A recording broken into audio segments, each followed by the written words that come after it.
Senhor Jesus Cristo, amados irmãos, sejam todos muito bem-vindos ao canal EBD com Propósito 2.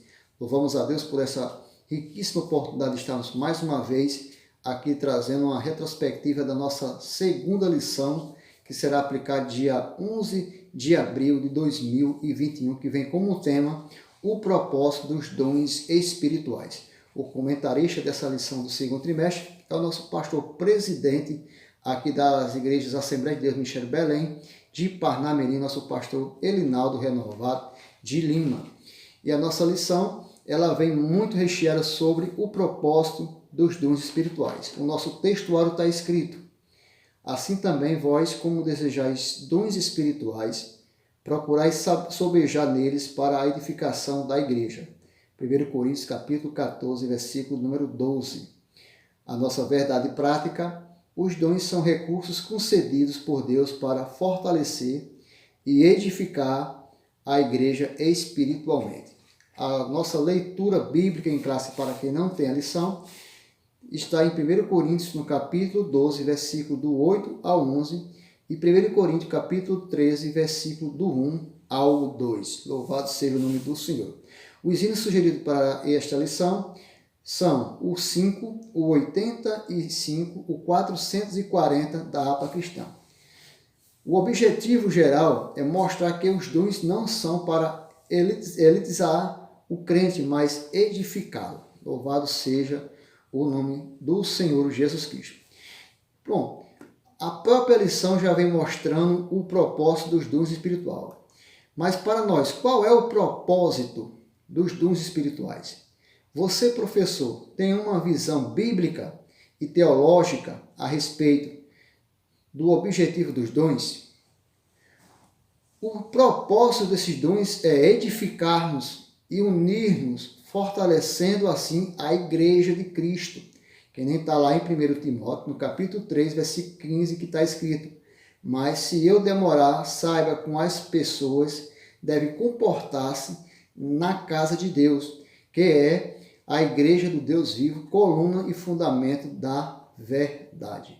A introdução que você vai acompanhar aí, eu quero lembrar para vocês que nós não vamos simplesmente recitar a lição, não. Nós vamos aqui trazer alguns objetivos, algumas situações a qual você pode melhorar a sua aula, professor, dentro desse padrão que nós estamos falando. Dentro da introdução tem uma palavra-chave, e essa palavra-chave significa propósito. E pensando, o que significa propósito? O que é propósito? Propósito é aquilo que se busca alcançar. É um objetivo, uma finalidade, um intuito. Ou seja, nós temos que focar em um propósito. Se você está focando em se formar esse ano, se você está focando buscar mais conhecimento, você está buscando um propósito de se edificar, então você vai saber e vai entender que é um objetivo que você tem que ter. Então, o significado da palavra propósito é aquilo que se busca alcançar, ou um objetivo, uma finalidade. Os objetivos dessa lição, após a aula, o aluno ele deverá estar apto, conscientizar-se de que os dons espirituais não são para elitizar o crente.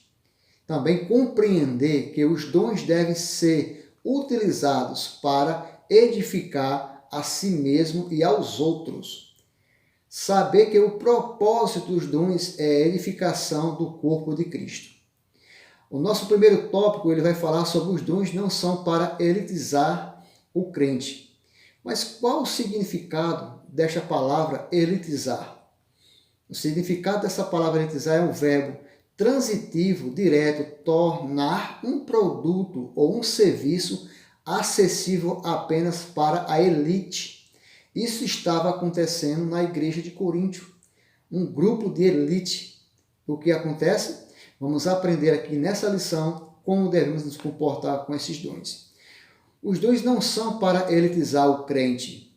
A igreja de Coríntios, ela vinha de uma forma mais florescente nas cidades gregas da antiguidade clássica, tendo sido autônoma e soberana durante o período arcaico da história da Grécia. Desde aqueles tempos, Coríntios experimentou uma notável desenvolvimento comercial, devido à sua localização, o que trouxe benefícios sobre a arte, principalmente seus vasos de cerâmica e a cultura de um modo geral, bem como a acumulação de riquezas. Arteocrácia, o local. Contudo, no final dessa fase, Aurélia, a polis foi governada por um tirano denominado por Cipselo, provavelmente entre 657 a 625 a.C., quando iniciou-se um curto período de expansionismo em que foram fundadas colônias no noroeste da Grécia. Corinto tinha dois portos que movimentavam sua economia. Uma ficava no Golfo de Corinto, a outra se localizava ao sul, no Mar Egeu.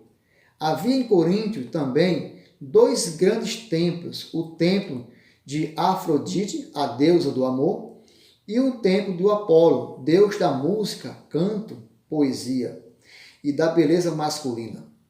Diz a história que havia no templo da deusa Afrodite 1000 sacerdotisas que, aos finais da tarde, desciam até a cidade e vendiam seus corpos, cultuando dessa maneira o sexo em Coríntios. Havia aproximadamente 250.000 habitantes. A cidade era conhecida pela sua luxúria e por sediar os jogos estímicos. Corinto se encontrava com grandes problemas, e nós caracterizamos aqui 3 grandes, graves problemas que essa igreja passou. Primeiro, divisões. Segundo, problemas doutrinários. E terceiro, problemas morais. Os problemas de divisões, Paulo estava no seu último ano de ministério na cidade de Éfeso, quando recebeu informações de que a igreja de Corinto não estava indo muito bem. As informações eram muitas e poucas delas eram boas. Paulo soube que havia divisões na igreja, que estava dividida em 4 grupos. É bom você salientar isso aí, professor. 4 grupos. Grupos que se formaram em torno de personalidades, de pessoas que tinham tido uma participação no passado recente na igreja. Com o propósito, Paulo e Apolo, no capítulo 3, versículo 4, havia até um grupo que talvez fosse o mais perigoso deles, que era o grupo de Cristo. E eu de Cristo, capítulo 1, versículo 12. Eles diziam que não eram seguidores de homens algum, e sim de Cristo. Era como se dissessem: não queremos estar debaixo da orientação ou da instrução e autoridade de qualquer homem, porque recebemos tudo diretamente de Cristo. Alguns estudiosos têm identificado este grupo como um grupinho dos espirituais, que falavam em línguas e se gloriavam por terem experiências extraordinárias, que não aceitavam a autoridade de Paulo na igreja e outras coisas a mais. O segundo problema que Paulo encontrava na igreja de Corinto eram os doutrinários. A igreja tinha todas essas divisões e, além disso, tinha problemas de ordem doutrinária. Um grupo não aceitava a ressurreição dos mortos. Você pode acompanhar a leitura no capítulo 15 que você vai ver. Havia um espírito faccioso naquela igreja. Existia problemas com respeito à doutrina da liberdade cristã. No capítulo 10, versículo 28. Será que eu posso comer carne sacrificada aos ídolos? Os fortes diziam que sim, e subestimavam os fracos. Havia problemas com respeito às questões do casamento, no capítulo 7. O que é mais espirituais, casar ou ficar solteiro? A igreja estava dividida por uma série de problemas que se refletiam no culto. Os espirituais falavam línguas sem interpretação para a igreja e desta forma não edificava. No capítulo 14, versículo 5. Os profetas falavam, mas não havia ordem de quem deveriam falar primeiro. No capítulo 14, do 29 ao 32, você poderá acompanhar essa leitura. As mulheres entusiasmadas estavam querendo tirar qualquer sinal de que uma diferença entre o homem e a mulher dentro da ordem da criação de Deus. A referência no capítulo 11, versículo 8 ao 9. Na hora da Santa Ceia, havia pessoas que até se embriagavam. E a gente vê isso na leitura que fazemos todos os meses, lá em 1 Coríntios capítulo 11, versículo 21. E praticavam do sacramento sem ter o espírito apropriado. Coríntio era uma igreja com graves complicações, mas mesmo considerando isso, era uma igreja que se gloriava de ser espiritual. Afinal, muitos, na concepção deles, não tinham os dons que indicavam a presença do Espírito Santo. Muitos não estavam falando em línguas durante o culto, no capítulo 14. Outros não estavam profetizando e trazendo palavra de revelação. A igreja pensava que era espiritual e considerava-se assim, apesar de estar toda minada de problemas. O terceiro problema que a igreja se encontrava era o problema moral, ou os problemas morais. Entre os problemas mencionados havia também o problema moral. Havia um irmão que estava processando outro num tribunal secular, no capítulo 6, versículo 4. Talvez a igreja não tenha se interessado o suficiente. A verdade é que não chegaram a um acordo. E talvez por questão de terras, ou talvez de dinheiro no negócio, este irmão estava em litígio com outro. Por isso estava com esse processamento no tribunal da cidade. Com esta atitude estava exposto o evangelho à vergonha diante de todos os ímpios, no versículo 6. Havia um grupo que estava voltado à prática da prostituição religiosa. No capítulo 6, versículo 18 e 19, você vai conferir que você vai ver. O que era comum na cidade de Corinto, isso era praticado nos templos onde se cultuava a deusa Afrodite, refletindo essa separação entre a espiritualidade e a conduta moral. Surge um problema relatado no capítulo 5, e que estava bem de acordo com a natureza e espírito da igreja. Havia um homem membro da igreja que estava vivendo com sua madrasta. Seu pai provavelmente ainda estava vivo. Mesmo assim, estava tendo um caso a mulher do seu pai. O mais grave é que isso era do conhecimento não só da igreja, mas também da própria sociedade de Coríntio. Era algo notório e só comentavam, circulavam rumores verdadeiros com respeito a esse incidente. Nos traz constrangimento o fato de que a igreja de Corinto, como um todo, parecia não ver nada grave nisso. Afinal, Deus não estava em nosso meio. Vejam o que acontece nos olhos ocultos. E este homem continuava a viver com sua madrasta às vistas de toda a igreja. Mas o que mais incomodava o apóstolo Paulo era a falta de uma atitude firme por parte da igreja com relação àquela pessoa. Ou seja, a igreja deveria constatar que a conduta moral e a espiritualidade são duas coisas que andam juntas. Temos de ter as duas coisas. E quando temos uma e não a outra, ou a espiritualidade é falsa ou a moralidade é falsa. Mas a genuína espiritualidade exige uma conduta de acordo com as verdades do Evangelho. O interessante aqui, você pode até recitar, é que Paulo não se dirige à liderança da igreja. Paulo, ao escrever, não se refere aos líderes, mas fala à igreja como um todo. O tópico 2 vai falar sobre a edificando a si mesmo e aos outros. Paulo diz que quem fala em línguas estranhas edifica a si mesmo. Você pode conferir em 1 Coríntios, no capítulo 14, versículo 4, está escrito: quem fala em línguas a si mesmo se edifica, mas quem profetiza edifica a igreja.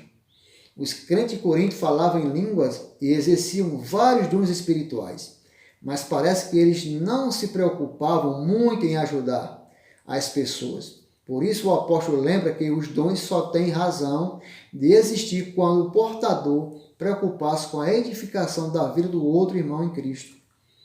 Embora o apóstolo dos gentios estimulasse todos os crentes a falarem em línguas, isto é, a edificarem-se a si mesmo, seu desejo era que também esses mesmos crentes profetizassem a fim de que a igreja toda fosse edificada. Todos quantos vieram a frequentar nossas reuniões devem ser edificados, seja crentes ou não. Por isso não podemos escandalizar aqueles que não comungam a mesma fé que nós. Em 1 Coríntios 14, 23 está escrito: assim, se toda a igreja se reunir e falar em línguas, e alguns não instruídos ou descrentes entrarem, não dirão que vocês estão loucos? Como eles compreenderão a mensagem do Evangelho se uma reunião ou um culto não entenderem o que está sendo falado? Aí volta aquela velha situação, muitas vezes muitas línguas e poucas palavras. Assim, no capítulo 14, versículo 9, está escrito: assim acontece com vocês, se não proferirem palavras compreensíveis com a língua, como alguém saberá o que está sendo dito? Vocês estarão simplesmente falando ao ar. Edificar todo o corpo de Cristo no tópico 3. Não tem como começar esse último tópico aqui sem falar desse capítulo de Coríntios. Em 1 Coríntios 13, Paulo escreve um dos capítulos mais importantes da Bíblia Sagrada, é a parte da literatura mundial. O apóstolo Paulo dedica para falar sobre o amor. Paulo diz que não importa quais sejam suas virtudes ou talentos, nenhum deles se compara em importância ao amor. O amor é paciente, o amor é bondoso, não tem inveja, não se vangloria, não se orgulha, não maltrata, não procura seus interesses, não se ira facilmente, não guarda rancor. O amor não se alega com a injustiça, mas se alega com a verdade. Tudo sofre, tudo crê, tudo espera, tudo suporta. O amor nunca perece, mas as profecias desaparecerão, as línguas cessarão, o conhecimento passará. Paulo faz uma solene advertência para a liderança de hoje, mas veja cada um como edifica sobre ele, porque ninguém pode pôr outro fundamento além do que já está posto, o qual é Jesus Cristo. 1 Coríntios 3, do 10 ao 11. Está aqui uma retrospectiva da nossa lição de número 2. E Deus continue abençoando vocês que ainda não se inscreveram no nosso canal, por favor, se inscreva no nosso canal, curta a nossa página, compartilhe com seus amigos. Eu tenho certeza que vidas vão ser alcançadas através desse ensinamento da Escola Bíblica Dominical aqui no nosso canal EBD com Propósito 2. Deus abençoe vocês, uma boa aula e até a próxima reflexão da lição, se assim o nosso bondoso Deus nos permitir.